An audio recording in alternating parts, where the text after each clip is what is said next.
Programa ofrecido por...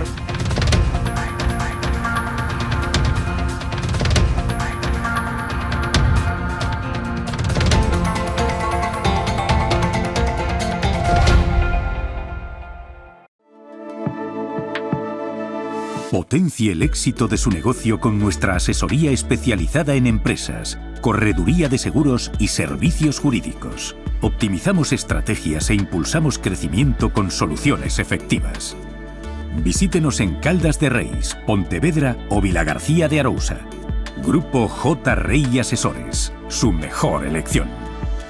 Más información en la web jrey.es.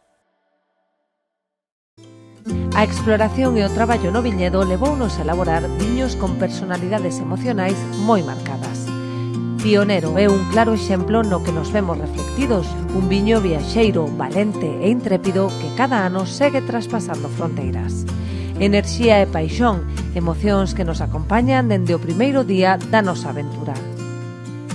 Pionero, Albariño 100%, de Viña Almirante. Si que desde esa chamada as súas almas vanse derrumbar. O reto non só está en acompañarte a ti, senón a esa parte túa que queda con eles aquí. Esa é a miña misión, meu obxectivo, miña maneira de vivir. Coñecémonos de toda a vida. A ti que te fuches, vaite tranquila, tranquilo. Queremos ser a túa empresa de transporte terrestre, marítimo ou aéreo, para envío de paquetería, paletería, largos, grupaxes ou carga completa. A fiabilidade e o trato directo co cliente son as nosas señas de identidade. Levamos 40 anos achegando solucións de almacenaxe, logística e transporte porta a porta, con disponibilidade 24 horas ao día, 365 días ao ano.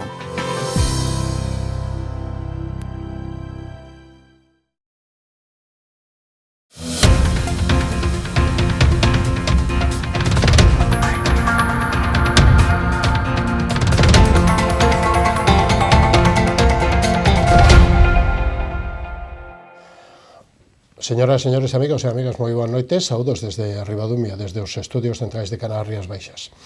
Hoxe analizaremos nesta edición de Falemos o Concello de Moraña, co portavoz socialista, un chaval xoven, pero que ven a facer balance deste ano e medio de legislatura neste Concello de Interior.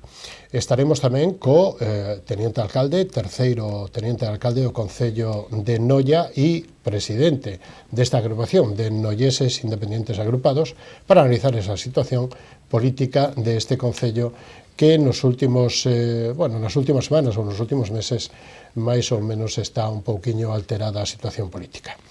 E abrimos este turno de análisis, de reflexións, co sector vitivinícola, pero dende o punto de vista do campo principalmente, que é a viticultura.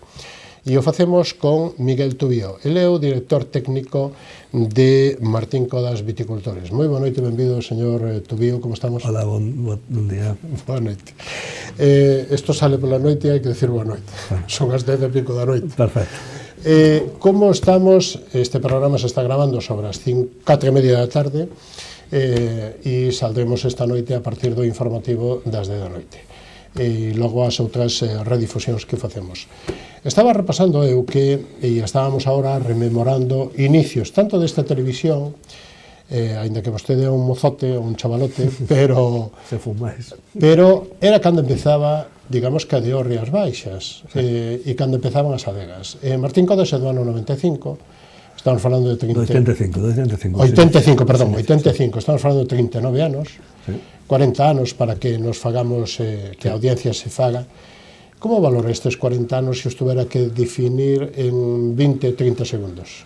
Dende o punto de vista de viticultura. Bueno, pois unha transformación xeral, eu creo que toda a transformación agraria da comarca tamén o sufriu, pero que veo moi da man do viño, non? Eu, deses 40 anos, pois levo aquí, vai facer casi 30, non? E, por tanto, casi estuve non nos inicios, pero empecé en Martín Codas no 97, e daquela altura, pois, a horta tiña unha presencia moi grande, moito xudía, moito padrón, a viticultura é algo aínda secundario, si que despois da transformación dos anos 80 e no nacemento da ADO, e isto veu da man da calidade e dun produto diferencial e dun orixe, non? E que fai referencia ao traballo que se fixo tamén desde aquí, desde Tesalonés, pois deu lugar á explosión do que hoxe o sector do viño na comarca, en xeral, bueno, en toda Galicia, non? Da importancia, Rías Baixas a primeira elección de origen, e con unha produción, con un crecemento e un desarrollo económico que é o motor da comarca ahora mismo a nivel agrario, porque a horta sí que tendo presencia, pero máis residual, e vemos unha transformación paisaxística. Se poderemos facer un reset, e o Google a veces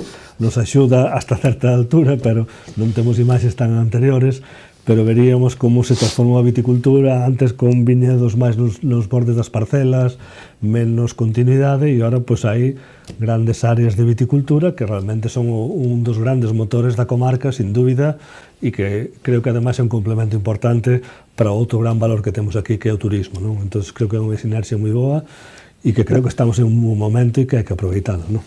E en algún momento se dixo que era a transformación agraria máis importante de España nos últimos anos, pola cantidad de xente moza que incorporaba, pola muller, o mundo de a poda, digamos, das labores de viñedo no campo, na viticultura, a incorporación e a formación de novos técnicos, o desenvolvemento económico agrario que acaba de decir vostede, pero tamén económico e cultural, non? Sí, o sea, todo isto, ao final, é unha sinerxia que nos leva onde estamos hoxe, coa primeira elección de origen, digamos, de Galicia, reconocida como a variedade máis importante de España. E exemplo en toda España. Exemplo en toda España, como denominación de origen, como zona, incluso ahora mismo estamos xa, e o dimos análisis e os estudos que están facendo desde a denominación de origen, a punto de ser a primeira variedade internacional española. No pasado se xeneraron as francesas, o Chardonnay, tal, e os análisis que están facendo fan fruto deste bo facer e deste crecemento e desenrolo internacional, pois xa no mundo do viño, nos novos produtores, nos novos consumidores, Albariño xa ten un posicionamento moi ligado a que é Rías Baixas. E, señor Tubío, para empezar así un pouquiño, que ten máis porcentaxe de valor no viño final? O campo ou a bodega? Boa pregunta, se empezamos entramos a matar, non? Bueno, por onde veño, e o diferencial, desde logo para mí é o campo, inda que realmente quen pon a guinda e quen pon o valor é a bodega. E por que digo isto? Porque Albariño é unha casta, unha variedade que podíamos plantar en calquer lado, de feito xa se está plantando, e o que nos queda diferencial é onde se cría e como se cría. E eso, por eso, a personalidade que ten os Rías Baixas, máis al lado varietal, que vamos a ter que convivir con albariños de outras zonas, xa é unha realidade, como no seu día fixo Francia, ven da viticultura, e non só a viticultura polo facer dos viticultores, sino por todo o que iso conleva, que é un orixen, un mar, o que nos marca, e iso se traduce nun potencial que máis gestionado na bodega genera aí. É certo que podes ir a hacer viños máis xenéricos, máis tal, pero a realidade é que creo que o bo facer de Rías Baixas foi sempre ir da man da calidade e nunca se traballou desde a parte de abaixo. E iso nos posicionou nun punto que posicionou no consumidor palabra Albariño como sinónimo de calidade, e Rías Baixas pois como o garante de todo isto. O máis, bueno, que sería o máis importante, ou que factores son máis, digamos, que influyen máis ou son máis decisivos no viño? A ubicación, é dicir, o chan, o terreo, por eso non somos Rías Baixas. A variedade pode ir a calquer río, a Australia, pero non será nunca un Rías Baixas, habrá unhas diferencias. Sí. A orientación das parcelas, metámonos a fondo, que vostede hoxe pode ter unha, bueno, pode ter non, ten moita información e moitos datos e moita experiencia, ademais, nestos anos. O sea, sempre no mundo este dos viños, non? E do potencial de que pode ter cada zona, hai unha parte sempre macro e unha micro, non? A macro que máis marca, porque eso é o que condiciona, incluso nas distintas orientacións, incluso co efecto de distintos viticultores, sempre hai un fondo que é o mesmo, non? E de feito, dentro de Rías Baixas, os viños do Salnés, cando se fan ben, son perceptibles e diferenciais do que se pode facer no Rosal ou no Condado. Entón, hai unha componente macro que está moi condicionada ca temperatura, ca orientación xeral da zona e tamén co réximen térmico e de precipitación e humidade. Entón, aquí o Salnés sempre ten un componente máis salino, está máis aberto ao mar, e creo que iso é o que máis marca. Despois, a orientación xa cando das un paso máis. Entón, tes unha capa base que é un salnés ou pode ser un rosal porque teñen un suelo diferente e aí xa te vas ás orientacións, pode ser incluso os solos, hai xente que está traballando esa parte máis diferencial, pequenos produtores, hai pequenas zonas arcillosas, nos mesmos dentro de Martín Codas estamos facendo nos viños premium pois esas seleccións e entón aí ves unha capa adicional que enriquece a parte de arriba dos viños e que dá singularidade, non? Que sempre nunha zona cando se fai grande é necesario ter a pirámide, non? Esa base dos viños, digamos, que fan a categoría e despois a partir de aí empezas a subir, como isto impuxeron os franceses, na Borgoña fundamentalmente, pero funciona así. O viño xenérico, digamos, albariño tradicional, que marca un carácter e un orixen, despois a partir de aí se empezas ca singularidade, con unha elaboración máis singular, maduracións, algo menos de rendimento, e xa cando vas á parte de arriba de todo, xa tens que rizar máis o rizo e ir a esas cousas máis extremas que combinados coa elaboración é o que dá esa riqueza que pode ter unha zona e que ademais é o que dá notoriedade, non? E o que fai grande. E creo que as Rías Baixas están nese punto xa de conseguir. Claro, porque digamos que visualmente é moi fácil distinguir o salnés co rosal ou co condado, pero logo despois se vamos aos análisis, se vamos ao detalle, o mellor xe non hai tantas diferencias, non? No suelo. Se chegará é unha hipótesis que a medio e longo plazo se cheguen a, digamos que, diferenciar, marcar os diferentes territorios para os diferentes viños, para... É un camiño que ten que ver co consumidor, non? Entón, a potencialidade existe. Entón, tú, se faz elaboracións buscando eso, consigues esa diferenciación. Pero ten que haber un consumidor capaz de apreciarlo e con esa capacidade. Entón, sí que, así como noutras zonas, se está traballando en outras deos, no Bierzo, no Priorato, precisamente están indo ese modelo francés, do viño de Villa, onde hai certas desa clasificación. Creo que Rías Baixas podría ter moito contido e relato para esa parte. Falta que haxa proxectos que aposten por eso e sobre todo que se intente estandarizar, porque de forma particular se hai productores e nós mesmos estamos buscando esa singularidade, pero despois acaba de non tes unha trazabilidade, unha chegada ao consumidor, digamos, general para todos os viticultores e aí se perde un poquinho ese relato. Pero realmente se está traballando, hai xente que fai... Sí, desde anos, exacto, o sea, e nós tuvemos un proxecto experimental precisamente dentro de Martín Codas cando collemos a bodega de adegas galegas, que empezamos a coñecer a viticultura do Condado de Rosal e tuvemos durante varios anos pues, traballando separado e tiñamos un produto que non foi comercial, pero que era moi ilustrativo e a xente encantaba, porque tiñamos un albariño do Condado, un do Rosal e un do Salnés, elaborados no mesmo protocolo con uvas deses orixes e percibías unhas diferencias brutais que despois, contado así, os percibes cando faz un viño desta base que decía, un albariño, pois eso se vai diluindo porque vas buscando ese perfil de albariño que espera o consumidor. Porque é todo cultura. É todo cultura. Entón, e como contes o relato e a quen te dirixes. Entón, ese mix é o que fai un poquinho a grandeza tamén deste mundo e o que enriquece e que xenera esa inquietude e esa atracción pola xente que creo que é onde está o noso futuro. E para sair do terreno e seguir avanzando, pero nos terrenos, unha das eivas que temos en Galicia é que somos minifundistas. É dicir, que un metro cuadrado danos para facer unha horta e unha viña, non? E iso resulta que o convertimos en valor, porque nos dá diferenciación, porque nos dá potencia, porque nos dá matices. E aí nós, como Martín Codas, pois... quizás non é que sea unha lacra, pero nacemos así. Somos unha agrupación de pequenos viticultores e, por tanto, ainda que nos pode identificar como unha bodega grande, realmente somos colleiteiros e pequenos colleiteiros. Somos un grupo de 300 viticultores hoxe, máis os colaboradores, e temos máis de 2.500 parcelas. Eu creo que parte do éxito que si podemos decir é como integrar eso nun proxecto de volumen, pero sendo capaz de gestionar a variabilidade. Para nós sempre foi unha obsesión no traballo que tomamos en viticultura de nos enfrentábamos a eso, organizar unha vendima con 300 viticultores, 2.500 parcelas, e ora cal collo primeiro, cal non. Eso levamos traballando desde que eu empecé e fomos adaptando e ao final fomos encamiñando de conseguir para cada un dos produtos e estilos de viño que temos escoller as millores uvas adaptadas a ese potencial enolóxico. E o momento. E o momento exacto de facer coa participación do viticultor, e creo que aí é onde está un poquinho a clave de poder manter produtos moi diferentes e no noso portfolio pues, podemos ter desde os viños máis premium ao nivel dos calquera millores, os viños máis estándar, incluso os viños para estes novos consumidores máis fáciles, máis divertidos, pensándose con máis azúcar residual, todo adaptado a ese novo perfil de consumidor, porque é a clave, o sea, neste mundo do viño, ainda que é moi romántico e podemos adornar moito, ao final tes que ter produtos alineados para cada segmento, que é moi diverso e está cambiando moito tamén, Sí, que é un mundo moi cambiante. Moi cambiante. Logo, temos as variedades, temos o terreo. A mí me gustaría falar da variedade de cepa, da variedade de uva, que é as albariñas, pero dos diferentes clons. Que temos que elixir?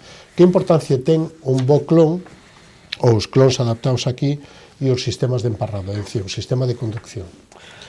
Son dos temas diferentes. Os clones, nós tuvemos, non sei se a desgracia ou a sorte, pero creo que é unha fortaleza de hoxe, o albariño é unha variedade moi antiga, non? E o dice, o sea, o que se conservou nos anos 80 fai de unha gran variabilidade, que nos fai remontar a unha variedade de moita antigüedade que evoluciona en diferentes clones, digamos, moi diferentes.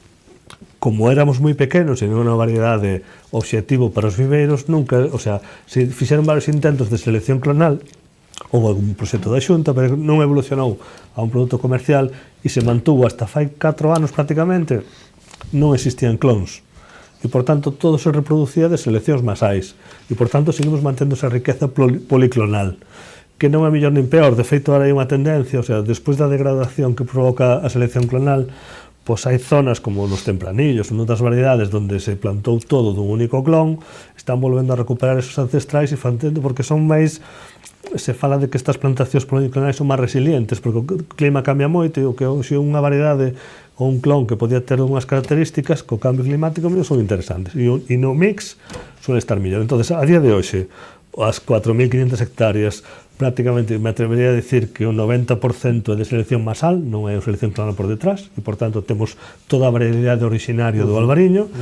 Sí que ahora están xurdindo seleccións, pero bastante variadas e con distintas adaptacións. O que che aporta unha selección clonal é non tes virus, digamos, que están de forma xeral e, por tanto, sueles ter un poquinho máis de productividade e sí que podes seleccionar perfiles aromáticos. Empezan a facerse así. Pero creo que xa non é tendencia ahora a día de hoxe ir tanto pola selección clonal, senón e aproveitar a riqueza que che dá a diversidade. E, por tanto, a nivel de variedade, creo que o que temos e a riqueza que ten hoxe está basada no policlonal. Isto tenderá a ir hacia as seleccións clonais, pero afortunadamente están sendo variadas e, por tanto, non vexo un horizonte de un único clon, sino que se poderá traballar con varios, uns pois, con máis productividade, outros con máis acidez, menos acidez. Eu creo que hai un camiño interesante. E a nivel de sistema de conducción, pois aí poderíamos falar 3 programas, si queres, porque de feito foi un dos motores de todo o tema este de innovación do que fixemos en Perredondo.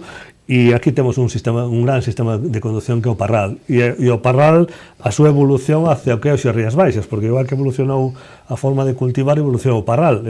Nos inicios tiñamos parrales perimetrais, despois tiñamos parrales máis estreitiños, que a escola aquela dos pasillos, de agora se está evolucionando a parrales máis anchos. Todo isto está evolucionando tamén co clima e ca forma de traballar, e é un gran sistema, sobre todo no escenario actual. En algún momento, pues, nos inicios, pues, houve ese debate, se espalderas, se parra, todo eso. Eso foi, aí había, era trending en aquela época, que non existía a palabra, pero xa era. E o que nos damos conta de que o Parral se sigue mantendo, por que? Porque está moi adaptado a nosa zona, porque permite eses desarrollos vegetativos grandes que ten o albariño, os permite xestionar dunha forma sencilla, e sobre todo no contexto de minifundio, nas parcelas pequenas, pois tes un mellor aproveitamento da terra. Solo con eso xa cumple un obxectivo de que é máis interesante. Despois ten un poquinho máis de rendimento coa espaldera, e aí entramos noutro debate se rendimento máis menos. Eu sempre me gusta escapar da palabra rendimento e me gusta falar de equilibrio. E, por tanto, nas nosas condicións con moita chuvia, un rendimento baixo en un viñedo moi vigoroso non é positivo, suele dar uvas de baixa calidade. Entón, rendimentos medios de 10.000, 11.000, 12.000, cando tes un viñedo equilibrado, poden dar viños de feito Rías Baixas hoxe o que é con esos parrales deses rendimentos. E, por tanto, moitas veces os debates estos dos rendimentos baixos e tal, hai que collelos no contexto. É dicir, non é o mesmo a viticultura de Rías Baixas con 1.500 milímetros de precipitación, suelos fértiles orgánicos, con a viticultura mediterránea, onde non chove, fai moito calor, e ali os potenciales productivos son diferentes. Entón, Máis de rendimento, e eu creo que o Parral non se consolidou polo rendimento, sino por ese aproveitamento da terra. Hoxe llevemos un potencial moi grande, en canto a que, con estas olas de calor... E o espaller? E o espaller? O espaller ten as ventaxes de que pode ser máis mecanizable, pode ter esas ventaxes, menor coste de inversión, pero ten outras, unha exigencia maior de intervencións en verde. E despois ten unhas perdas de superficie polos giros moi grandes. E, por tanto, en pequenas parcelas e os nosos viticultores, nós nos recomendamos plantar espaldera precisamente por eso, porque é metelo nunha problemática e que, ademais, mal gestionado un espaller pode dar menos calidade que un parral nas nosas condicións. Como non gestiones ben a vegetación, os despuntes, o equilibrio, ese equilibrio produción-vegetación, a veces, pois, o que tes soles ter excesos de vigor que van en contra da maduración. É moi complicada a viticultura, non? É unha ciencia complexa, non? Pero quero dicir, o que vale para aquí non vale para a parcela do lado porque é distinta. Hai un montón de factores que influyen no resultado final, moi común, é moi multifactorial, pero e además calquer desviación en un dos factores fai que te desequilibres. Entonces, aquí, en viticultura, como en toda unha vida, pero en viticultura, fundamentalmente, o equilibrio é unha das partes importantes. Entonces, non é como unha mazán, non é como unha verdura, aquí, como non tens un bon balance entre rendimento e vegetación, pois non vas a poder chegar aos niveles de potencial cualitativo que se necesitan. E, a pesar de que nestos 40 anos se modernizou moito, agora chega a inteligencia artificial e, bueno, para quen non tiña inteligencia, pois supoño que lle boa, non? E que ven a axudar a moitos casos. Este é unha broma un pouco perversa, pero en 40 anos hai moitos cambios na sociedade, moitos cambios e o sector xa é maduro, porque antes había que facer sector, vale? Porque se empezaba de cero, non había DO, non había técnicos, non había empresas, claro, non había masa crítica, non había bodegas, non había técnicos, non había enólogos. E amando o home e na viticultura, nas labores, seguimos indo no campo, como influyen, que temos que, canto avanzou ou que melloramos ou canto sabemos agora que non sabíamos antes na poda, na cantidad de xemas, cando debemos de facer a poda, no marco de plantación. Faga un balance un pouquiño por aí para, non só para a DO, sino para, bueno, pues eu vexo aí unha evolución, o sea, no contexto xeral, digamos, as fases de viticultura non cambiou demasiado. Podamos no inverno, temos que dar tratamentos. Eu creo que onde máis cambiou é na gestión do suelo e na percepción dos traballos, non? Entonces, a nivel de poda, sí que antes eu recordo nos inicios, pois a xente viña cas teorías clásicas. Non podaban en certas lunas, non se podía podar en luna de forza, non se podía podar prohibidísimo, podar en novembro ou antes con tal, porque había unhas prácticas tradicionais e conceptos que estaban. Hoxe, co crecemento e determinados, se van perdendo esas cuestións e se alargan as épocas de poda. Entón, ahora mesmo, estamos hoxe a 20 de decembro e a mellor hai podado o 30% da superficie, eso sería impensable fai 30 anos. Entón, ese foi un mito que se barreu aí, posiblemente. Eu non estou en contra das fases lunares, hai xente que sigue aplicando e posiblemente teña o seu efecto, pero no contexto xeral o efecto final non é tan perceptible e por iso se provoca ese cambio. A nivel fitosanitario tamén se colleu moitísimo máis conciencia, xente máis consciente do tema de uso respetuoso, houve moitísima formación nese sentido. Eu antigamente recordo, e aí quizás houve un evento que axudou a transformar o sector que non ten nada que ver con isto, que foi o Prestige, que nós levábamos recomendando o uso de material de protección, os buzos e tal, e realmente eu notei a estandarización do uso dos buzos de protección veu da mão do Prestige, curiosamente, porque como empezou a verse a facer normalizar o uso de buzos blancos, foi moito máis simple. A partir de aí, prácticamente, eu creo que se diría que no ano seguinte, prácticamente o 100% dos viticultores xa usaban monos de protección para... Antes nin eso. A xente andaba, non tiña a percepción de peligrosidade e fumando. Eso tamén foi unha conciencia moi grande, os produtos tamén baixaron moito de toxicidade, hai modelos de predicción que están axudando precisamente. Aí a tecnoloxía axudou moitísimo nos momentos de risco. É certo que as condicións climáticas non están cambiando, os produtos están cambiando, pero creo que aí sí que houve un cambio importante, pero onde digo que creo que houve máis cambio foi no tema da gestión do solo, non? Da gestión do solo, porque antiguamente se facía moita labor de laboreo, agora a xente lle perdeu medo a erva, e esa conservación das cubertas vegetais generan mellor fertilidade, se utiliza moitísimo menos abono químico, ou se nós penso que estamos no 80% de abono orgánico na gestión dos suelos, e prácticamente casi todo o mundo mantén unha gran parte do ano cubertas vegetais que minimizan a erosión e favorecen a riqueza materia orgánica, cousas que agora están de moda en outras zonas e que están volvendo, pois aquí xa levamos unha avanzadilla e creo que esa foi unha das partes que tamén contribuiu a evolucionar. E quizás tamén outra das consecuencias, das cousas que cambiaron é a localización dos viñedos. E non tanto pola presión de crecer, que posiblemente tamén, senón porque antiguamente só se plantaba albariño nas zonas máis secas, nas determinadas zonas onde tradicionalmente eran aptas para o cultivo do viñedo. Isto era así antes dos anos 80 e antes do cambio climático. Actualmente, hoxe os terrenos máis fértiles se están plantando a viñedo e se consiguen boas cadilidades e boas maduracións. E, por tanto, tamén creo que foi outra transformación que tamén cambiou a paisaxe e tamén axudou a crecer e a cambiar o modelo de viticultura. E non só os centros de investigación que están axudando, sea o Centro Fitopatolóxico do Areeiro, sea a Misión Biolóxica, sean os diferentes centros de... Claro.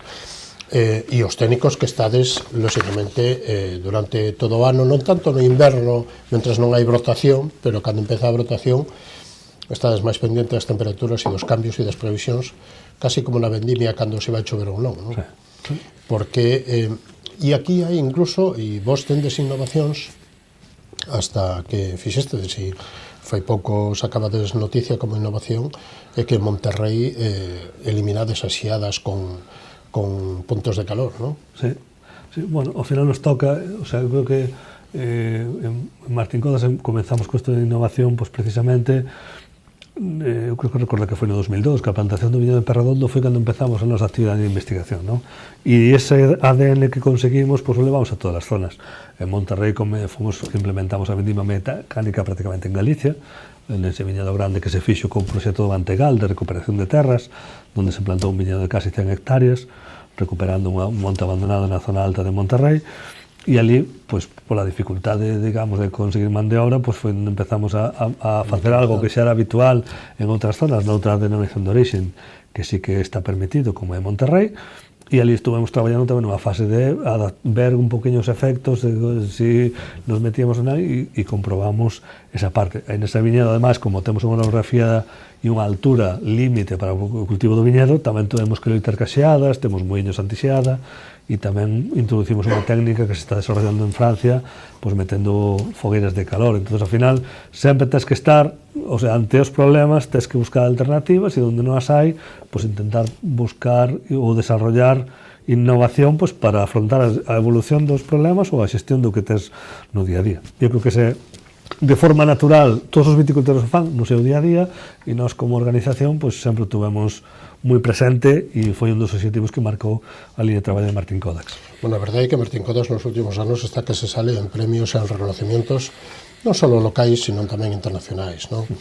De moitos, e hasta reconocer ao director general, a Juan Vázquez, como personaxe do ano do sector do viño no ano 23 pola guía WINEAP.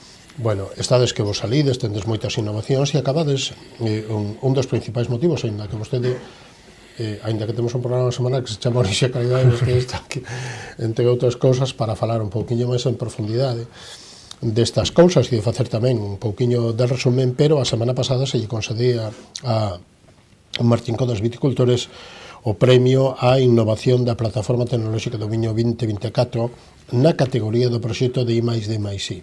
Me gustaría que nos falara, vostede acaba de mencionar Perredondo, posiblemente a audiencia con as Rías Baixas ten visto moitos dos programas e moitas das investigacións ou dos proxectos de investigación que tendes contado desde ali, desde Perredondo e tal, das experiencias. Que significa este premio para vos? Que significa este premio para o director técnico de Martín Codas?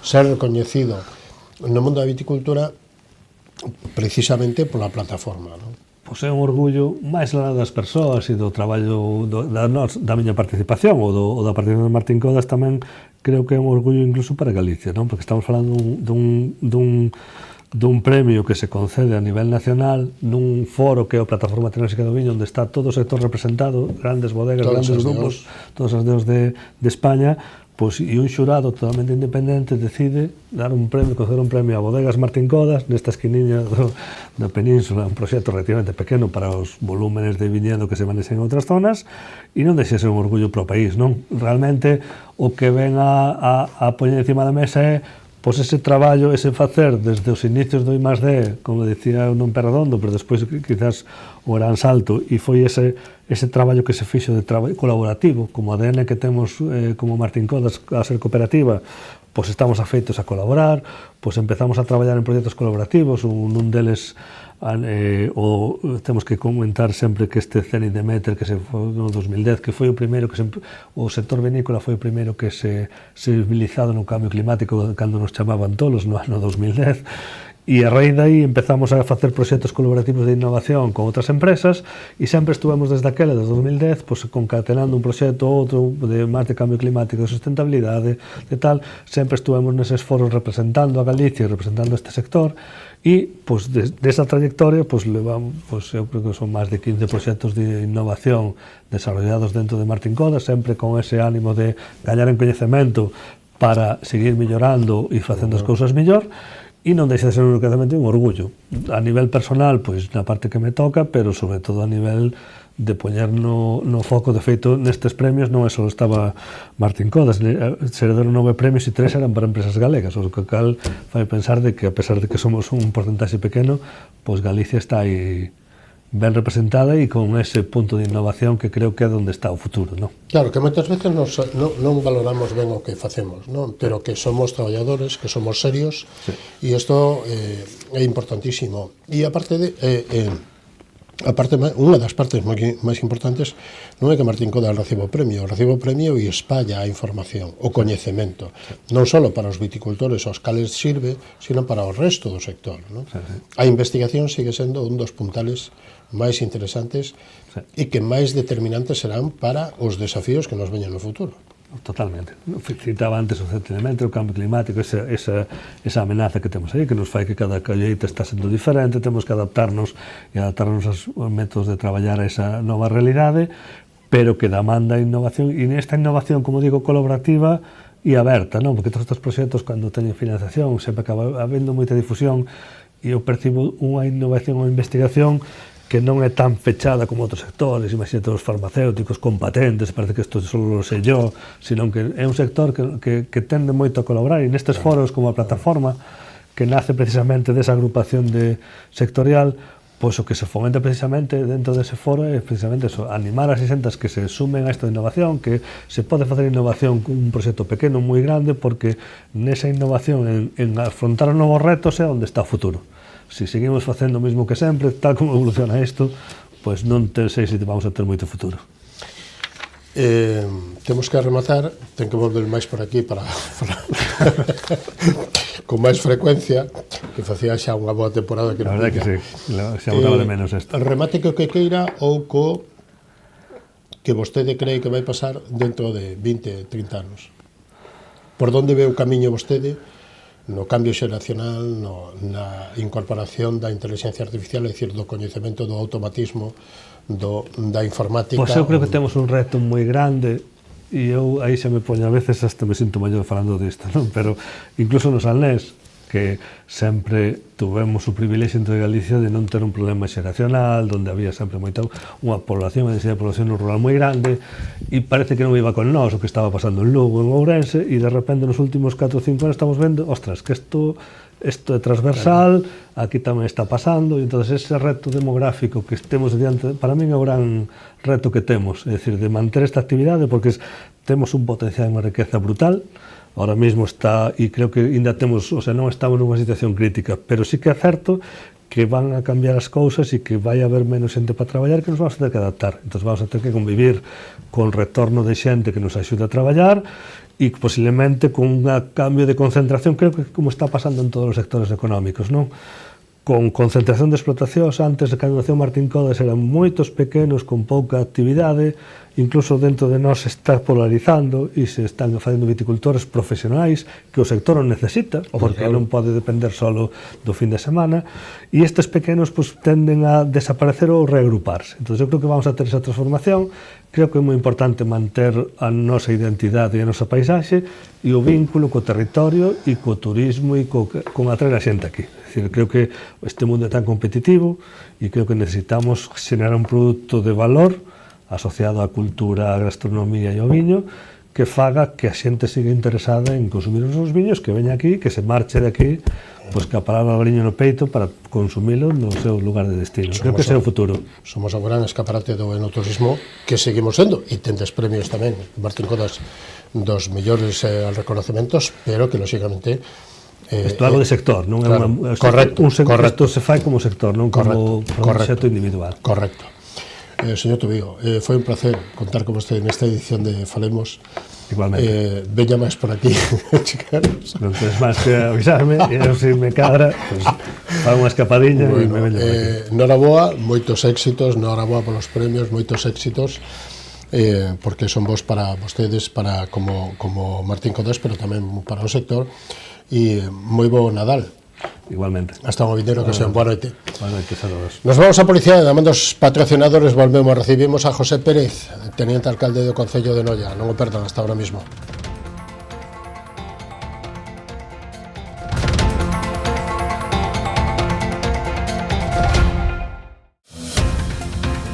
Programa ofrecido por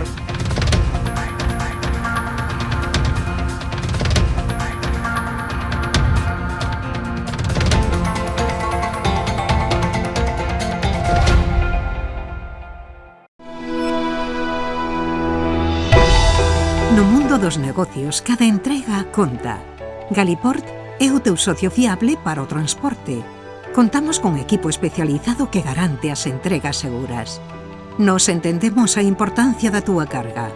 Confía en nós para levar ou traer as túas mercadorías. Galiport, a túa solución en transporte de confianza. Temos paixón polos nosos clientes.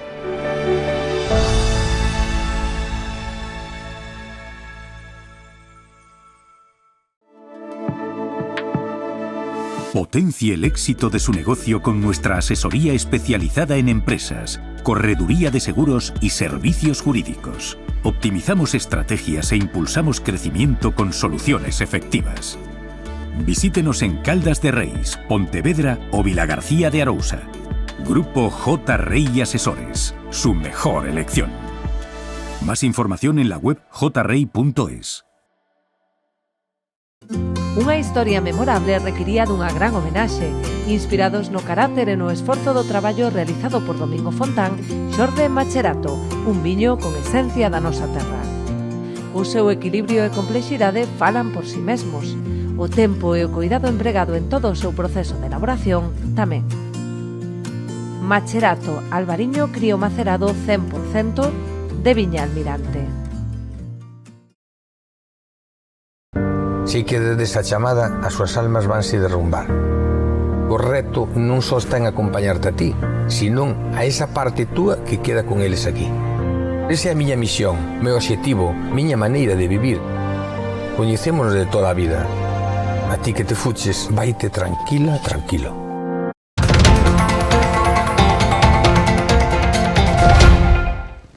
Pois estamos de novo con todos vostedes e damos a boa noite e a benvida a José Pérez, presidente de Noia, Noieses Independentes Agrupados e terceiro teniente alcalde do Concello de Noia. Benvido, señor Pérez, como estamos? Moitas gracias por invitarme. Fáganos un resumiño, así, como está a situación política no Concello nas últimas semanas ou a día de hoxe coas complicacións políticas que houve no equipo de goberno?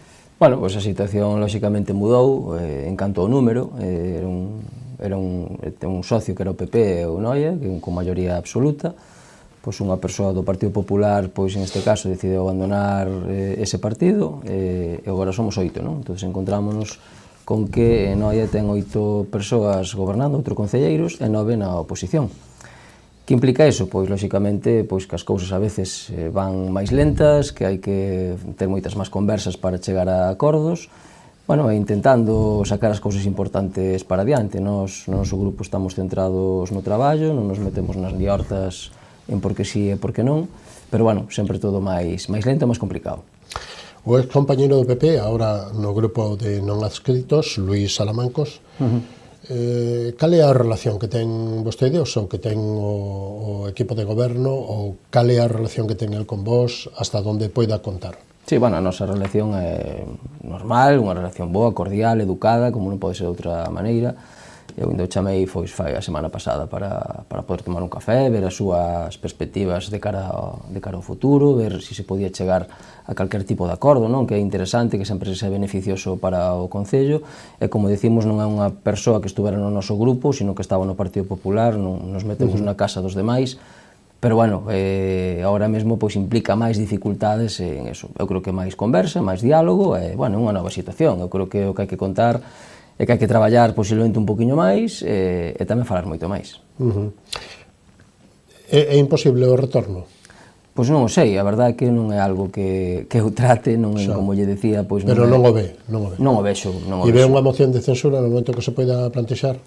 Bueno, de momento, como todo o mundo pudo comprobar, foi unha cuestión de confianza durante 6 meses, unha vez que lle das a confianza ao alcalde, non pode suceder.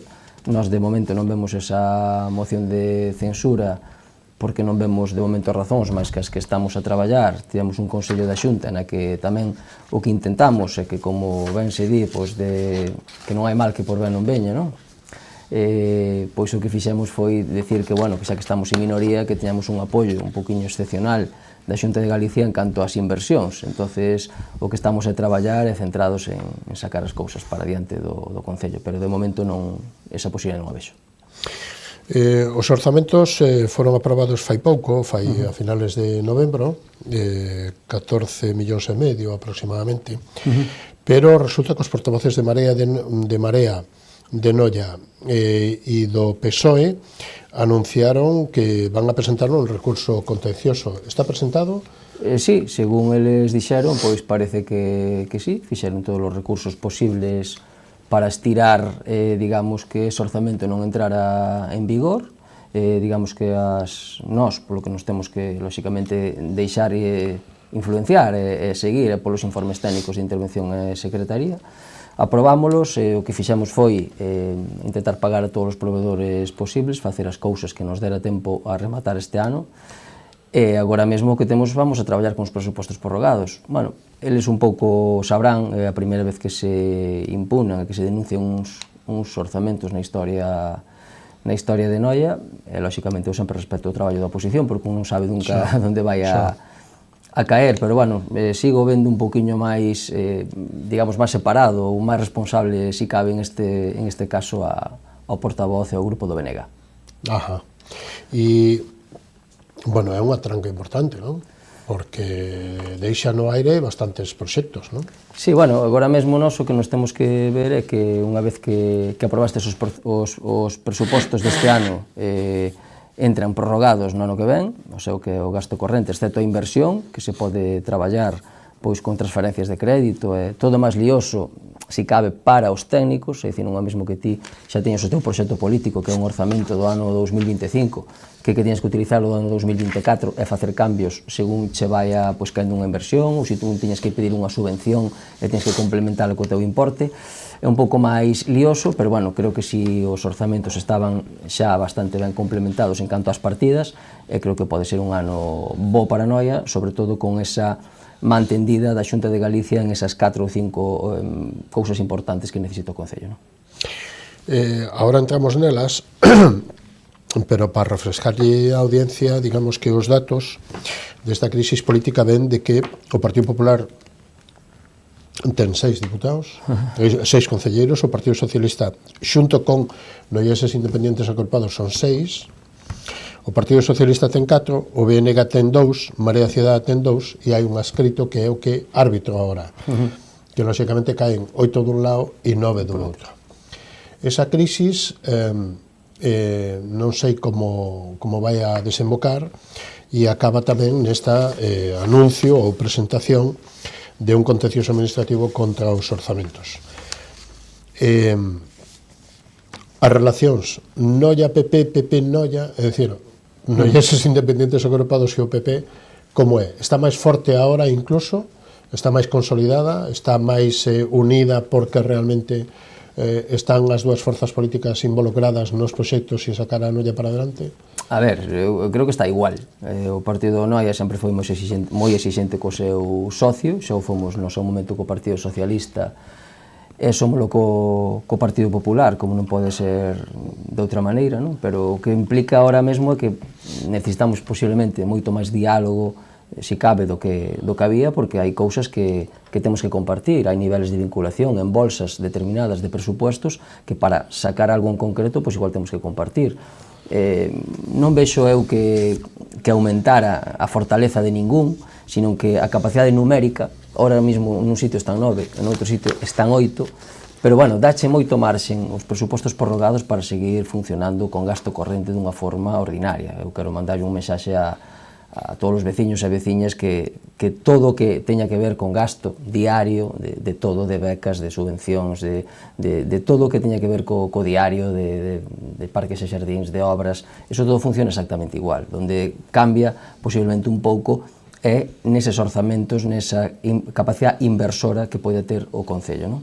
E aí é onde nós queremos suplilo de alguna forma pois con esa axuda que nos poida prestar a Xunta de Galicia, e despois tamén faremos, como fixemos no pleno anterior, levaremos propostas como Noia, como grupo independiente que somos, que non nos debemos a ninguén, para que apoyen, uns apoyarán e outros non, o sea, os que non apoyen, cando non apoyen, terán que explicar por qué. José Pérez é terceiro tenente alcalde do Concello, Consellería e leva a Consellería de Turismo, Cultura, Comercio, Industria e Vivenda. Como están estos e que importancia son sectores de peso? Sí. De moito peso, non? De moito peso, sí. A ver, o Noia colleu as dúas concellerías, bueno, as dúas partes máis importantes. Por un lado, destacaría a da miña compañera Marisol Villar, a nosa líder, que colleu servicios sociais. Aí vemos o maior contrato da historia en axuda no fogar, máis de 1,6 millóns de euros. Hoxe en día, quen non necesita que lle bote unha man, a veces pois con problemas que poida ter cos seus maiores na casa, non? E ademais xa temos un pouco ben estruturada ese Noia Concilia, donde en Carnavales, en Semana Santa, no verán, agora nas Navidades, a xente ten que conciliar, non? Temos que axudar as familias para, bueno, pois para crecer e saber que poden ter fillos e que ademais pois que poidan tamén conciliar, non? Entonces creo que esas dúas partes por parte de Marisol están cubertas, e despois un pouco as áreas que levo eu. Temos a área económica, onde temos comercio, onde eu teño bastante diálogo con todos os comerciantes, onde vamos a sacar por primeira vez na historia eses bonos que chamamos bonos ilusión, que saldrán, pois, eu penso que no primer trimestre do ano, e ademais, por outra parte, traballando pois moi intensamente xa con varias reunións ca Xunta de Galicia con ese desenrolo e ampliación do polígono industrial, non? É verdad que a Xunta de Galicia nos dixo que iba a sacar un novo sistema para axilizar esa mellora, esa ampliación do polígono industrial, xa que unha media de calquer polígono poden ser en torno a 5 ou 6 anos, non nos podemos permitir que haxa empresas que se queren instalar aquí e non teñan solo industrial e podamos facelo en 2 ou 3 anos. Eu creo que aí en esas dúas parámetros nos movemos no Noia. Ademais, bueno, pois xa a Consellería de Cultura e Festexos, que xa levo pois moitos anos con ela, consolidando festivales, consolidando a cultura para todos, como non pode ser de outra maneira, e a vez sempre intentando innovar e diferenciarte dos demais, non? Bueno, e xa que falamos de comercio, o Nadal, non? Sí, campaña de Nadal, nos traballamos man a man sempre con a Asociación Noia Histórica. No seu momento fun presidente da Asociación de Empresarios e xa daquela impulsei esa reunión a 3 bandas que había 3 asociacións para que se xuntara en unha. Eles teñen unha campaña creo que moi ben diseñada, e despois, bueno, pois nós desde o Concello o que quixemos facer desde o primer ano foi ir pois pouco a pouco mercando e facéndonos cargo de moita decoración, Hoxe en día, toda a decoración que está terrestre, excepto aérea, é do propio Concello de Noia. Prometín que en 4 anos se iba a chegar a todos os puntos cunha boa decoración, con unhas boas actividades culturais. Este ano sacamos unha nova iniciativa que, bueno, pois ocorreuseme un pouco que fai a xente cando non lle toca a lotería, non? Que fai con eses décimos.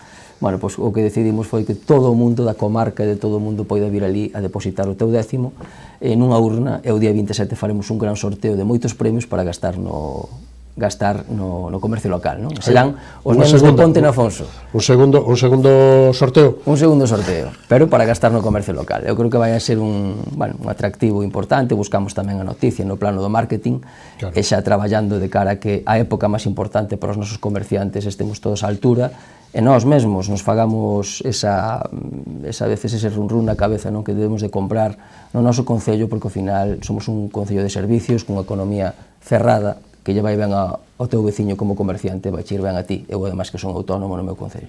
Claro. No turismo, como estamos e que hai que facer ou cale, digamos que o plan para, non sei, para o ano 25, non? Bueno, demos un bo salto en turismo, que pasa que agora recordar as cousas xa de fai tempo, pois a xente xa non se acorda, non? Pero agora temos unha persona técnica que temos prácticamente todo o ano, antes estaba prácticamente 2 meses.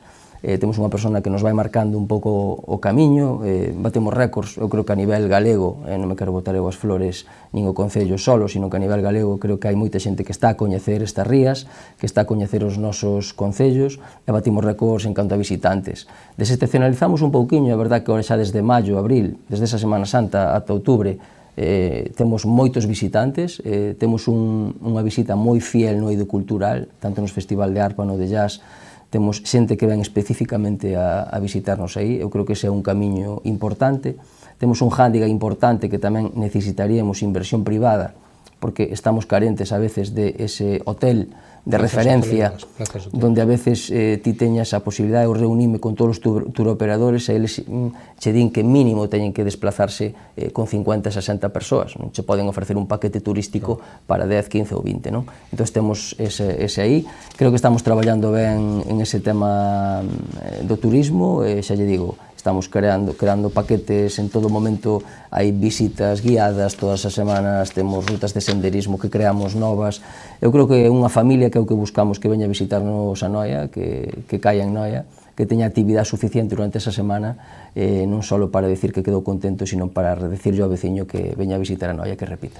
Esa nave recuperada para albergue, está en funcionamento o albergue, as obras están rematadas, non? Rematáronse fai 2 semanas aproximadamente. Buscamos un albergue para diferenciarnos. Eu xa dentro do meu inicio o que estou a reivindicar é ese camiño de Santiago, non? Que tanto nos merecemos, e queríamos diferenciarnos de todos os concellos da redonda para ter o primeiro albergue de peregrinos, non? Rematouse, agora temos que generar ese precio público e generar durante todo este ano para que xa se poida poñer en funcionamento, pero tamén destacar que é un edificio no que se inverteu un importe importante que vai valer para moitas cousas. Nós agora facemos, por exemplo, cursos de verán de turismo.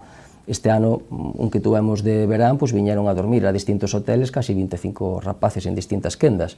Por que non utilizar tamén este albergue para poder facer cursos de turismo, temas universitarios, algún máster, en algunha comunicación estamos para no tema audiovisual poder crear algo e tamén darlle este servicio, sei que vai ser tamén un multiservicios este albergue, non? Eu creo que é unha diferencia, aí está feito, unha zona, ademais, que se había comprado fai moitos anos, degradada, histórica, patrimonial, preciosa, onde tamén vai a ir o centro de día máis un centro juvenil. Eu creo que este ano, esta legislatura, se somos capaces de rematar eses 3 edificios en esa toda zona, eu creo que lle daremos moita vida a esa zona de Chaínza. Que se celebre un Consello da Xunta no casino de Noia sirve para poñer a Noia no mapa, sirve como atractivo tamén, como posta en valor? Home, eu creo que sirve, o sea, non hai moitos desplazamentos do Consello da Xunta, non? Que teñan esa deferencia de poder vir aquí, recibir, estar con todos os conselleiros e tratar cousas tan importantes como foi eso, como foi o centro de día, como foi o centro juvenil, como foi as nosas laudas gremiais, esa iglesia que temos, que podemos ter en moitísimas mellores condicións, esas todas conversas se tuveron ali, e xa pouco a pouco estamos indo a visitar os conselleiros, pois eu creo que che dá un punto de diferencia cos demais, non? Aí saleu ese desdoblamento da autovía, para poñer un exemplo a xente do importante que é, que parece que como vamos xa a Santiago rápido, que non é importante, pero ter unha autovía, a mí, por exemplo, chamou unha empresa portuguesa que solo por ver esa noticia se interesou polo polígono industrial, non? Creo que o estar tan cerca de Santiago pois tamén nos dá ese plus, ou como pode ser esa inversión de 10 millóns de euros no centro de saúde, que o que queremos é que haxa un bo edificio, pero que tamén haxa médicos, que non nos fagan só o edificio, non? Aí sempre somos reivindicativos. E iso que empezaría no ano que ven?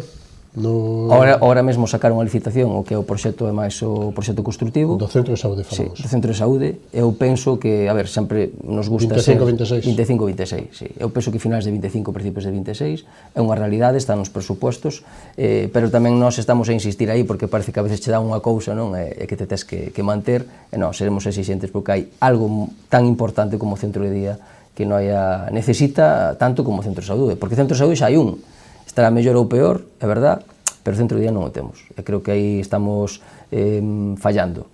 Como está o centro de saúde? O centro de saúde temos conversación xa ca Consellería. Digo, o actual, que necesidades ten? É pequeno? Non temos centro de... o centro de saúde. Saúde. Sí, perdón, pensei que era o centro de día. No, a ver, as infraestructuras quedáronse pois obsoletas, pequenas, pero que ademais vai haber máis servicios, non? Que no propio convenio nos van a mandar e vai haber servicios a maiores, damos aparte unha resposta a toda a comarca.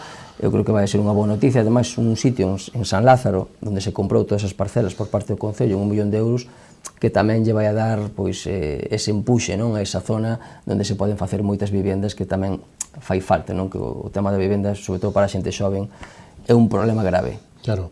E tamén nos cascos vellos, tendes unha normativa para a recuperación, non, de edificios, digamos que en ruínas ou en mal estado, sí, que se puedan recuperar e que se puedan revitalizar, non? Sí, a ver, nós o que estivemos facendo ata agora foi collerse edificios que estaban en moi mal estado, públicos, como pode ser o casino, como pode ser onde estaba o Museo do Mar, e arreglalos para que polo menos, ou a mesma plaza de Abastos, para que polo menos a imaxe do casco histórico sea boa.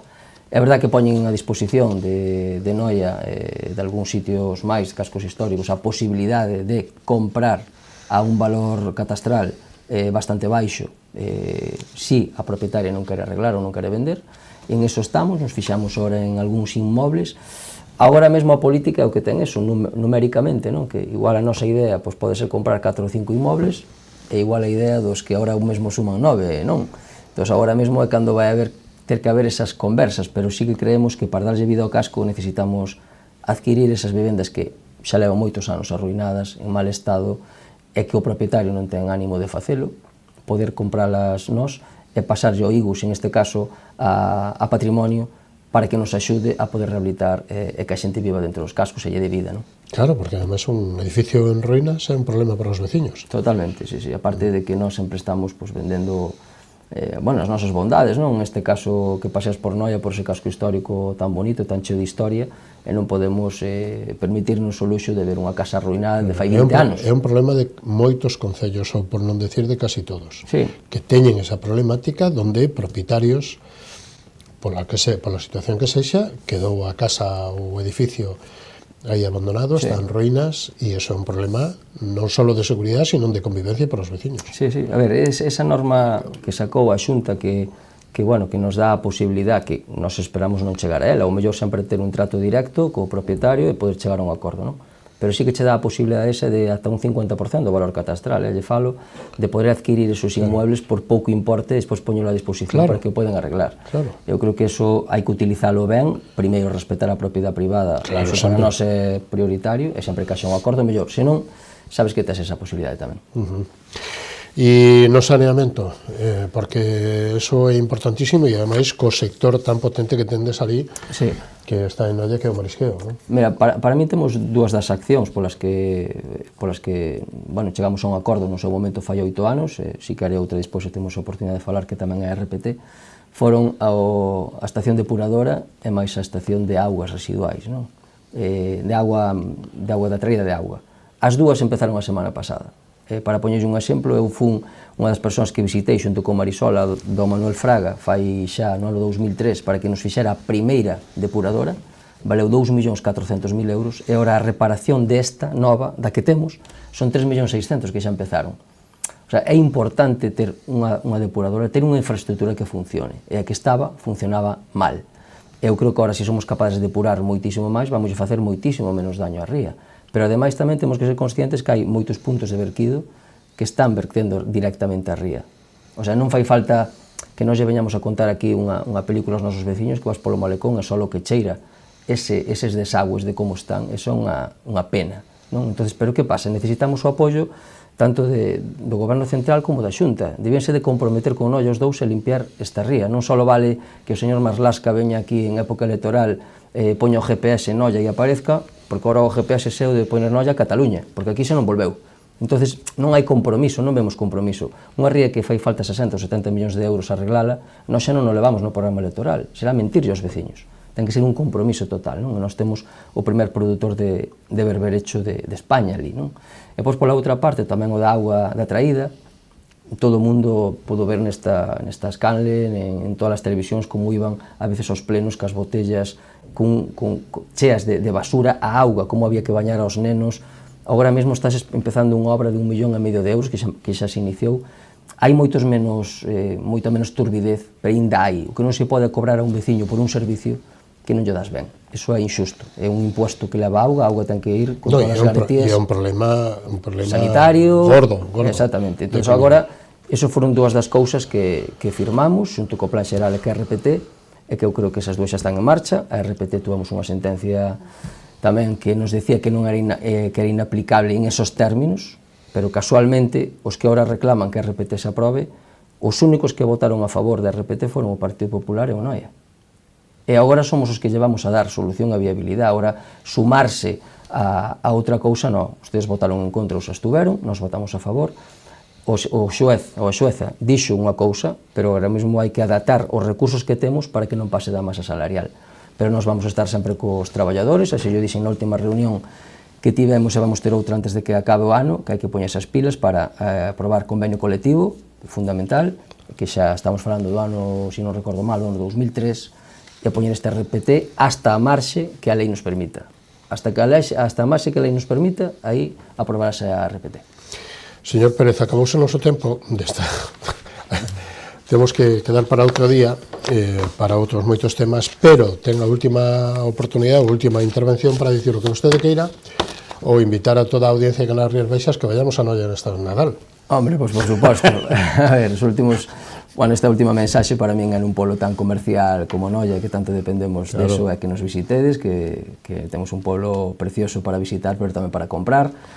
Feliz Navidad a todos e, sobre todo, para min é o importante que haxa moita saúde para todos.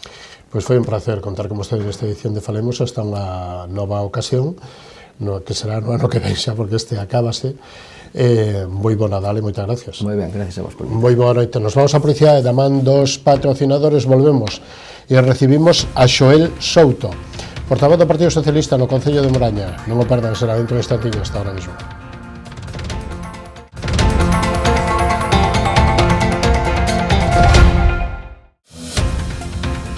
Programa ofrecido por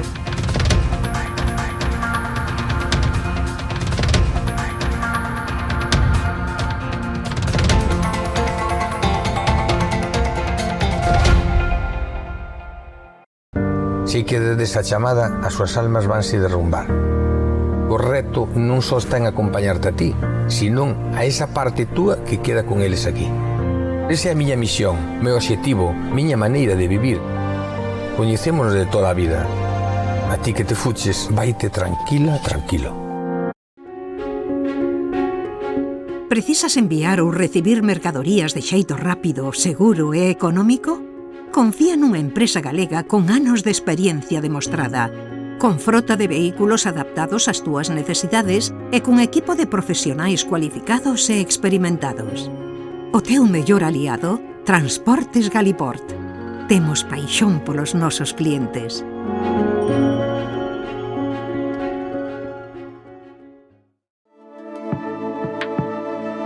Potencie el éxito de su negocio con nuestra asesoría especializada en empresas, correduría de seguros y servicios jurídicos. Optimizamos estrategias e impulsamos crecimiento con soluciones efectivas.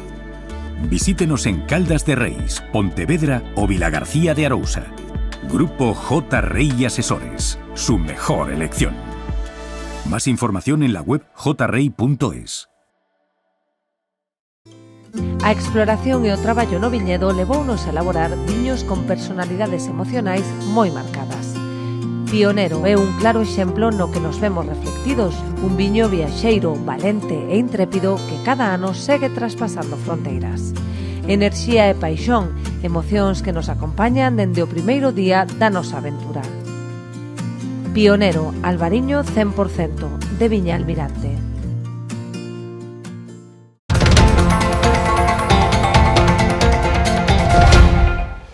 De novo estamos con todos vostedes e damos a boa noite e a benvida a Xoel Souto, portavoz do Partido Socialista no Concello de Moralla. Benvido, boa noite, como estamos? Boa noite, moitas gracias polo convite e gracias por estar aquí. Bueno, para un mozo como vostede, como valora a situación política a nivel nacional que está pasando, non tanto desde o punto de vista, bueno, desde o punto de vista que vostede queira, como a ve, como a valora, se para, lle gusta? A min personalmente, claro, a ver, eu son unha persona que me gusta moito a política, gústame moito falar de política, gústame ver os intereses que ten a xente, tamén a xente xoven, a xente maior, escoitalos, intentar solucionar os seus problemas, creo que é moi satisfactorio. A política creo que a nivel nacional eu o que vexo é unha crispación, vexo que se trasladan mensaxes desde arriba, de toda a línea política para, creo que crispar a xente, notase na calle unha persona que igual un tipo de política non lle afecta para nada na súa vida ou no seu día a día, vexo que está crispado por temas eso, que búscase a crispación, búscase que a xente este enfadada consigo mismo, e creo que eso repercute na día a día. Eu non entendo por que unha persona que podemos ter pensamentos ideolóxicos distintos, pensar de maneira completamente distinta, non entendo por que a veces estás enfadado, porque eu teño amigos que teñen outra ideoloxía, e da igual, creo que no día a día o máis importante son as persoas, os lazos que teñamos de amistade, ou que nos guste o mesmo deporte, ou as obras de teatro, pero enfadarse por política creo que é algo preocupante. Eu creo que deberíase tranquilizar todo, intentar polarizalo o menos posible, porque ao final estás en política para axudar, e para facerlle a vida máis cómoda a xente, non para enfadalos. Claro, é complicado, porque ás veces nin cos amigos se pode falar. Eu teño que dicir... Porque o que antes era, a diferencia era enriquecedora, porque era analizar, razonar desde distintos puntos, hoxe a diferencia é descalificación. Sí, eso é certo. Na miña opinión personal, teño amigos, teño familiares, como estábamos comentando, que pertenecen... Pero lógico, a vida é así. Claro, teño a suerte cada un é do seu equipo, poder falar con todo o mundo, e aínda que, vale, cada un o seu equipo, é dicir, eu simpatizo máis co pensamento dun partido, pero creo que tamén ao mesmo tempo temos que ser críticos con noso propio partido. Creo que é un... Non todo fai ben. É un erro decir que todo se fai ben do meu, que todo fai mal do outro, bueno, eu creo que ao día de hoxe, o consenso, o diálogo, a palabra, falar, chegar a acordos, eu creo que para que está en política, porque eu podo ter unha idea, ti podes ter outra, e igual a miña proposta non é a mellor, a miña só o meu ego persoal por facer a miña proposta é a mellor, non. Eu creo que a unión de escoitar a varias xente, a todo o mundo, e intentar unilo, eu creo que é para que está en política, para axudar, para estar con eles. Para min é un error. Se non facemos eso, estamos completamente cometendo un error. E como está Moraña?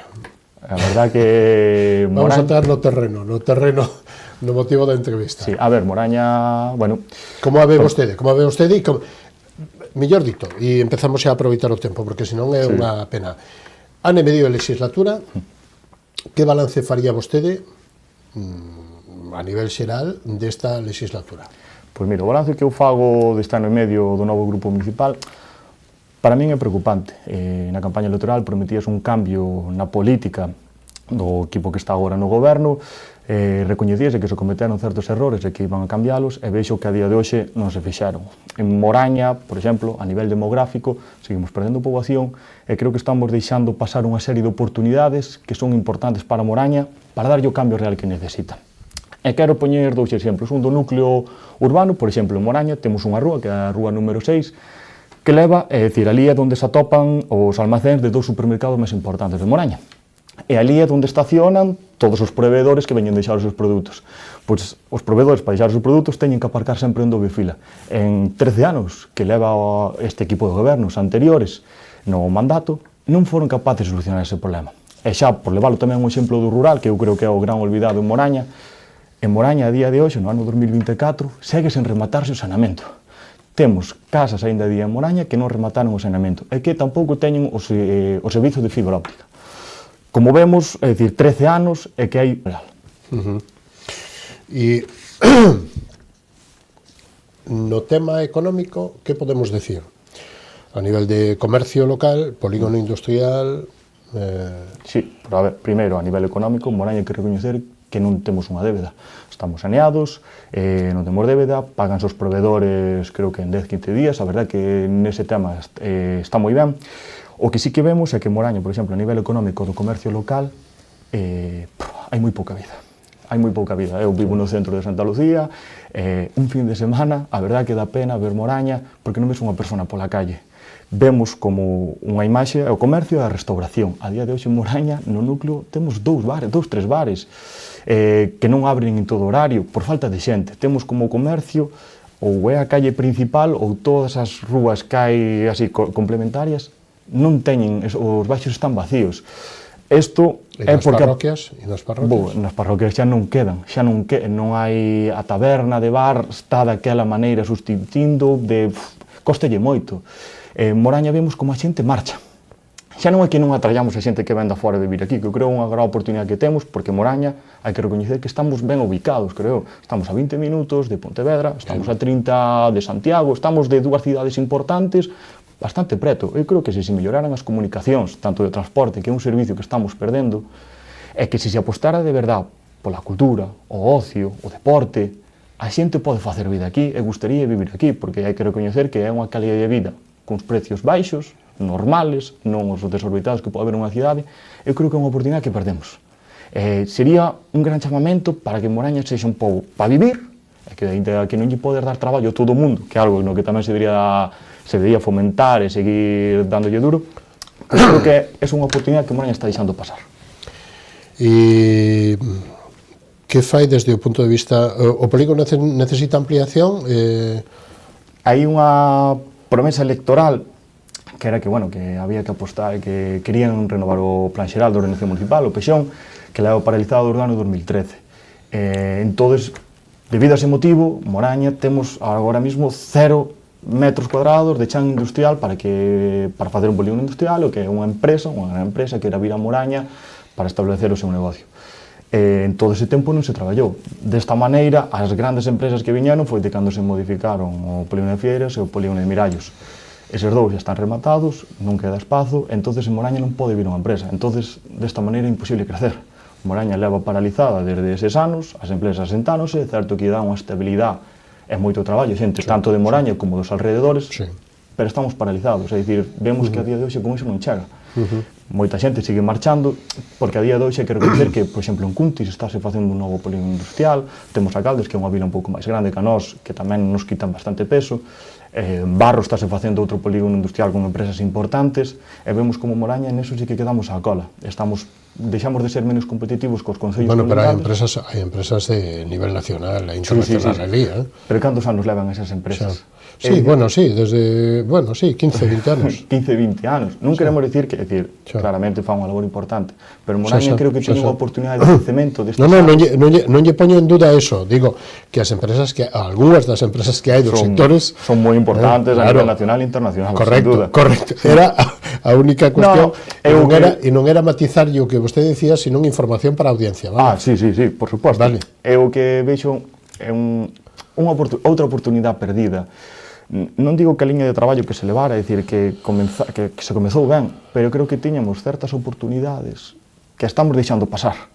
E desa maneira, Moraña vemos como perdemos servizos, perdemos, neste caso, a nivel economía, que outros concellos están a aproveitar. A outra parte dinamizadora e do mundo do medio rural e dos povos pequenos é o turismo.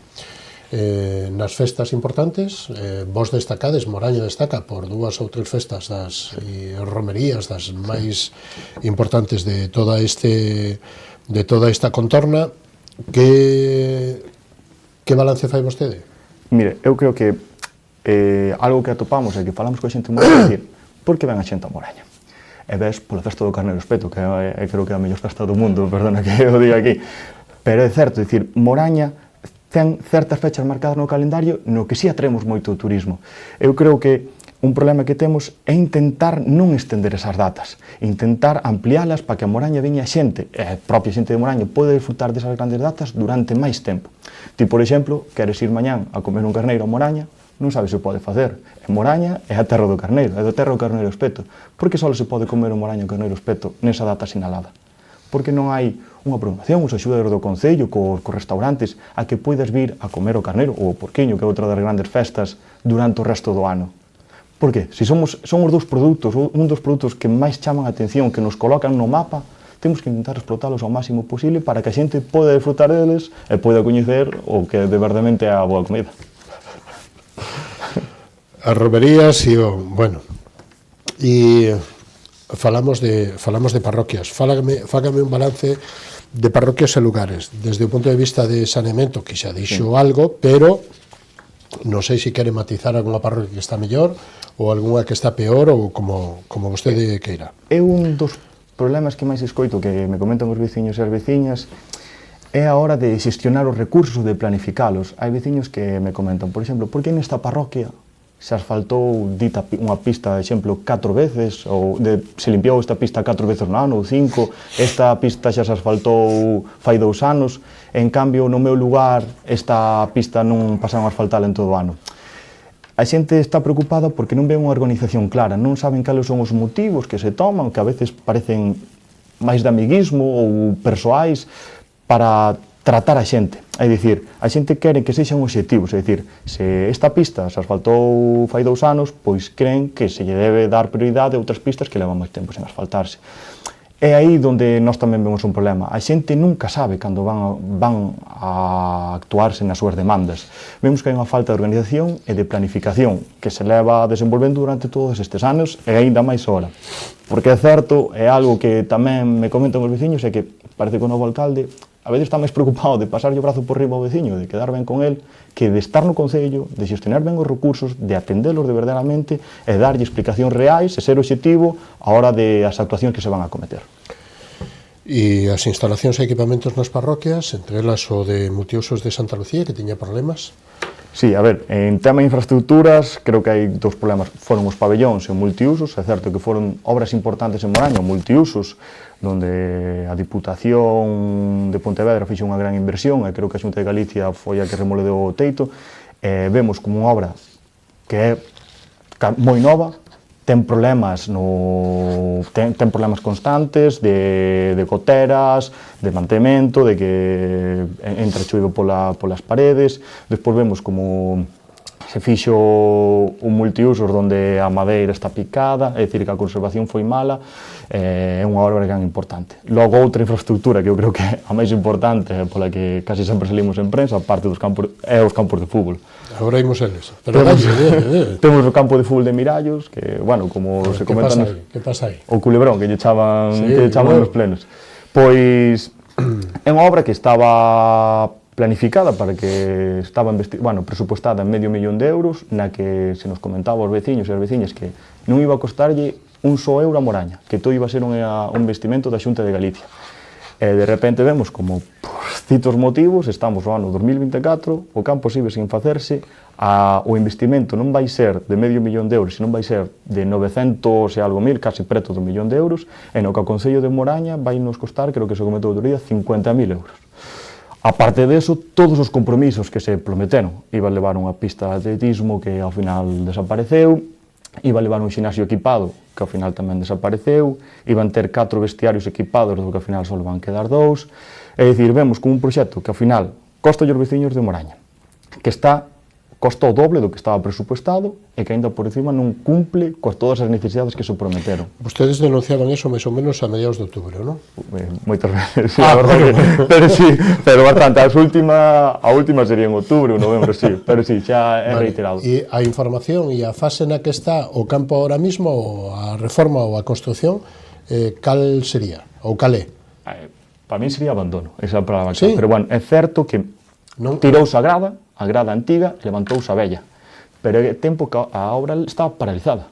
Entonces, o campo, teora, creo que se añanou, pero é que do estado actual, é dicir, a ti pasas polo campo hai como unha parede, e esa parede salen as silvas por riba. Non está practicable todavía?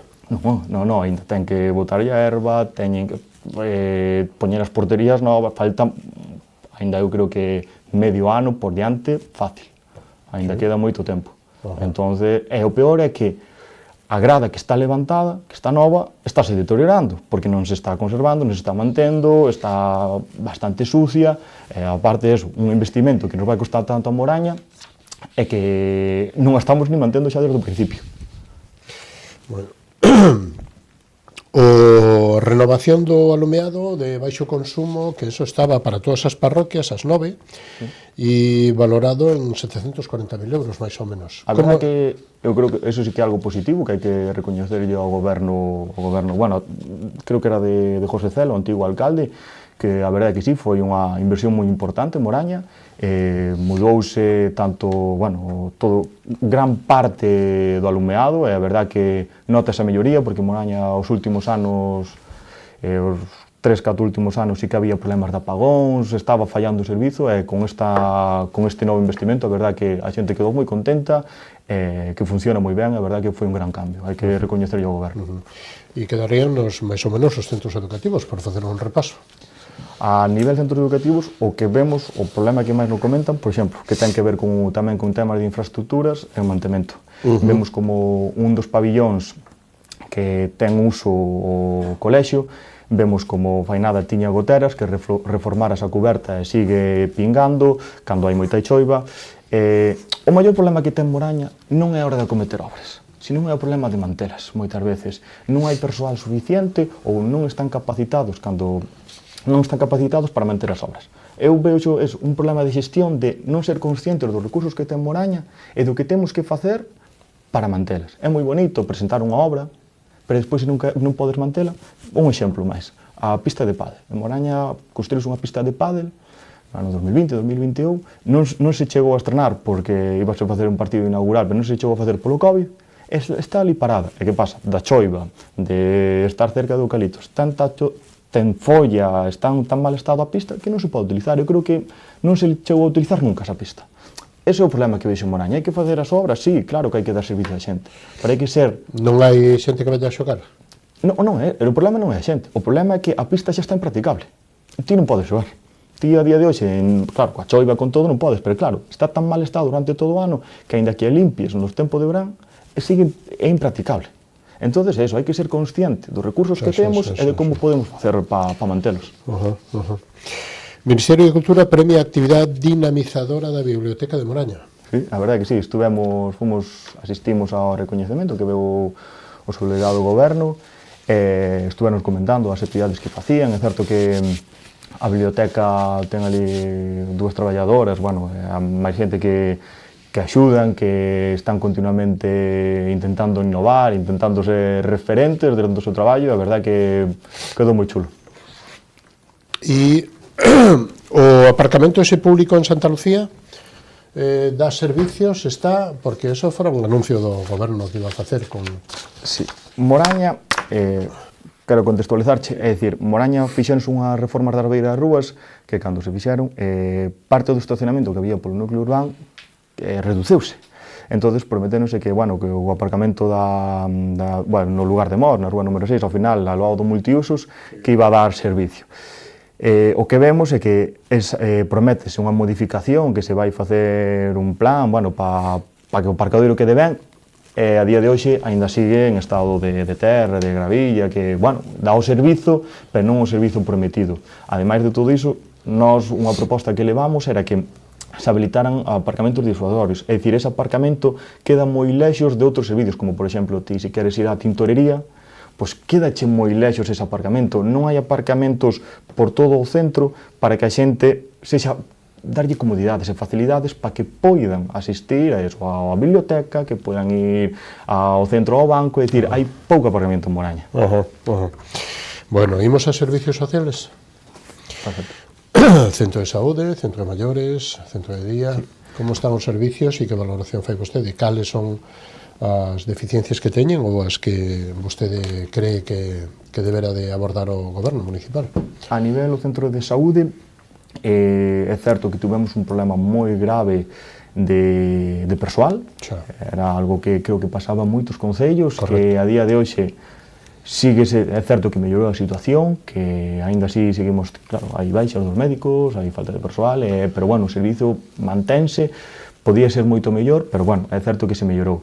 Noutro tema que tamén creo que me gusta e creo que é un bo servizo é o da Casa do Maior, é un servizo que se implementa, que é por parte da Xunta de Galicia, que a verdade creo que a Xunta axuda a moitas persoas, é unha mágoa que non este no núcleo, que non este no centro urbano, ou que non haxa máis ofertas por todas as parroquias. A día de hoxe hai 2 na parroquia de Santa Xusta, que dá servizo, e creo que tamén hai que aproveitar para concienciar a xente que eses lugares non é só para persoas enfermas, son para, hai que recoñecer que no rural a xente está moi afastada, a veces está moi sola, e son lugares de unión, para que a xente salga da casa, para que vaya a dar un paseo, para que se relacione, que creo que é algo que no rural é importante, creo que ese servicio é importante, había que fomentalos ainda máis, darlle moito máis impulso, e máis en concellos que somos pequenos e máis envellecidos.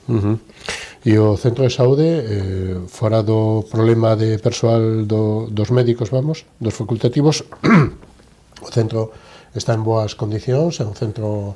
Prometeuse unha reforma que a nos era algo que nos fastidiou porque foi para mí foi propaganda electoral, é dicir, Moraña estaba tendo problemas de persoal, daquela o grupo de goberno sacou unha noticia co que era, bueno, o conselleiro de Sanidade, prometendo un centro de saúde máis grande, que se lle cambiaban as ventanas, que se iban facer as máis salas, cando o problema real era de persoal.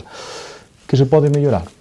É unha boa noticia, pero o problema é que ainda non se levou a cabo. Pero digamos que, bueno, pero está aceptable. Para min, sí, é dicir, o problema era o persoal. Para min, un problema é unha proposta que seguramente saquemos para o vindeiro pleno, o primeiro pleno do ano que ven, é que, por exemplo, vemos que o aparcamiento do centro de saúde está na beirarrúa oposta. Ten un aparcamiento na zona máis abaixo, que ten que obliga a xente a subir, despois o aparcamiento non está na mesma calle, senón está na oposta. Unha proposta que nos queremos levar é cambiálo de sentido, cambiálo de lado e poñer a praza para persoas de mobilidade reducida e ambulancia do mesmo lado, porque observamos que xente que ten problemas de mobilidade reducida, o simple feito de baixar, cruzar a calle e tal, pois intentar facilitar, é algo que vamos levar ao próximo pleno. Perfecto. E estamos terminando o tempo, pero temos que abordar o Nadal. Que está facendo o Concello? Canta lucería, canta actividade de Nadal ten preparada, programada, o que quere destacar vostede? A verdade que eu creo que desde, non sei, de un par de anos para aquí, o alumeado é algo que creo que todos os concellos, da igual do partido político que sexen, están investindo moitísimo. Moraña, eu creo que do ano pasado para min en gusto mellorouse, creo que o número de luces máis ou menos é o mismo, ou algún máis. Comparado co de Vigo? Comparado con Vigo é imposible, eu creo que Abel neso fai un traballo de turismo que é impresionante. Pero, eso, creo que a nivel gusto a min pareceme moito mellor, e logo é certo que se fixeron un calendario de actividades, que eu creo que ven un poquinho tamén por aí, o problema é que son casi sempre as mesmas actividades, que non chaman a atención. Unha das propostas que non sempre que levamos no programa electoral e que sempre dicimos ao goberno, é de facer un plan de actividades cultural e deportivo durante todo o ano. Creo que o máis importante, é unha das necesidades máis importantes para a Moraña de hoxe, é que se dinamice durante todo o ano, para que a xente que viva aquí, queira quedar aquí, poida facer vida aquí, e tamén para ter a xente de fora. Así, desta maneira, estamos axudando o comercio, axudando a hostelería. Creo que é o que temos que ser diferenciais en algo. Non podemos competir con concello, non temos un camiño. Non temos un camiño, non pasa o camiño. Pasa cerca. Sí, pero a día de hoxe a vía Mariana non está explotada, por ali non pasa nadie. Non temos un balneario como ten Cuntis. Temos que diferenciarnos en algo deses concellos, ofrecer algo distinto á xente para que queira vivir ali. Entón, para iso temos que ter os servicios moito máis avangarda dos que temos. Temos que rematar, pero ten a última intervención para decir o que vostede queira, o que eu non lle preguntei, decir algo novo ou remarcar algo do que dixo. Eu, a verdade, que veñen a Moraña, que conozcan a Moraña porque é un pobo bonitísimo. Con pazos maravillosos. 2 pazos increíbles. Creo que Moraña sempre está aberto a recibir xente e creo que valles gustar e que se poden vir no verán ou en calquera festa gastronómica que temos por aí, valles encantar ainda moito máis e non van querer marchar. Señor Souto, foi un placer contar con vostede nesta Igualmente. edición de Falemos. Vale. Moitas gracias polo Hasta convite. unha vindeira ocasión, bo Nadal, boa noite. Igualmente. Isto foi todo por esta semana con Xoel Souto, portavoz do Partido Socialista no Concello de Moraña, con José Pérez, tenente alcalde do Concello de Noia, e con Miguel Tubío, director técnico de Martín Codas Viticultores. Non lle dicimos a semana que ven máis, porque estas 2 semanas que nos tocan os martes que ven, o martes que ven é Noite Boa e o seguinte fin de ano, así que nos veremos despois de Reis o día 7. Bo Nadal, feliz entrada de ano e hasta o ano que ven. Saúdos, gracias por estar aí.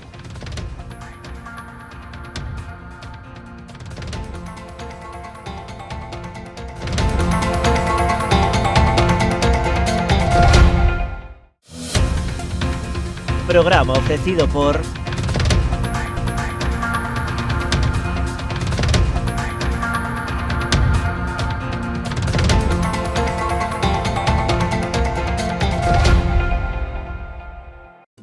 Unha historia memorable requiría dunha gran homenaxe, inspirados no carácter e no esforzo do traballo realizado por Domingo Fontán, xorde Macherato, un viño con esencia da nosa terra. O seu equilibrio e complexidade falan por si mesmos. O tempo e o cuidado empregado en todo o seu proceso de elaboración tamén. Macherato, albariño crío macerado 100% de Viña Almirante. Si que desde esa chamada as súas almas vanse derrumbar. O reto non só está en acompañarte a ti, senón a esa parte túa que queda con eles aquí. Esa é a miña misión, meu obxectivo, miña maneira de vivir. Coñecémonos de toda a vida. A ti que te fuches, vaite tranquila, tranquilo. Queremos ser a túa empresa de transporte terrestre, marítimo ou aéreo, para envío de paquetería, paletería, largos, crupaxes ou carga completa. A fiabilidade e o trato directo co cliente son as nosas señas de identidade. Levamos 40 anos achegando solucións de almacenaxe, logística e transporte porta a porta, con disponibilidade 24 horas ao día, 365 días ao ano.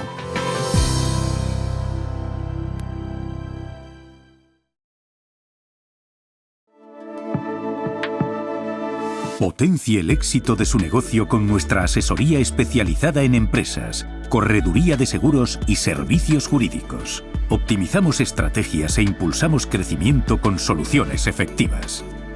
Visítenos en Caldas de Reis, Pontevedra o Vilagarcía de Arousa. Grupo J. Rey Asesores, su mejor elección. Más información en la web jrey.es.